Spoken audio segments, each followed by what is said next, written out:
a 13-year-old used a fake gun to try and carjack a man in broad daylight near a park.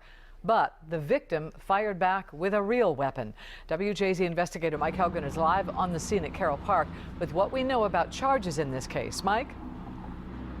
No charges are pending, Denise. We can tell you the 13-year-old remains in critical but stable condition.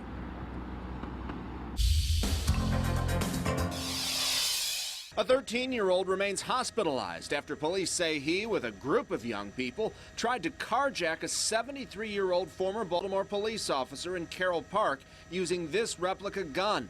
The former cop shot him in the head. If he gets in a position where we charge him with possessing a replica gun, that's actually a really good day for him because that means he survived and he's coherent enough to answer the charges. A witness says the gun looked real and he saw the teenager end up right here on the pavement after the shooting. He says both boys and girls were in the group with him and many of them ran over here and hid in the rail cars. As he attended to the 13-year-old, he screamed at them, "Why don't you come back here and help your friend?" None of those kids stopped and called 911.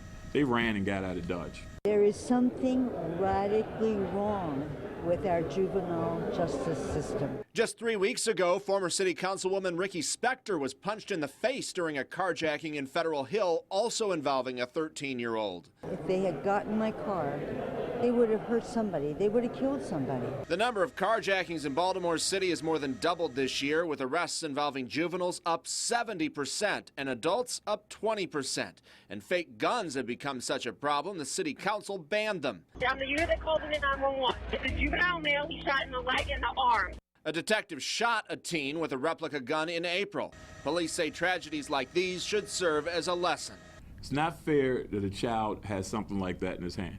And if you're a parent that knows that your child has it, if you're a friend of a parent that knows that a child possesses something like this, do something about it.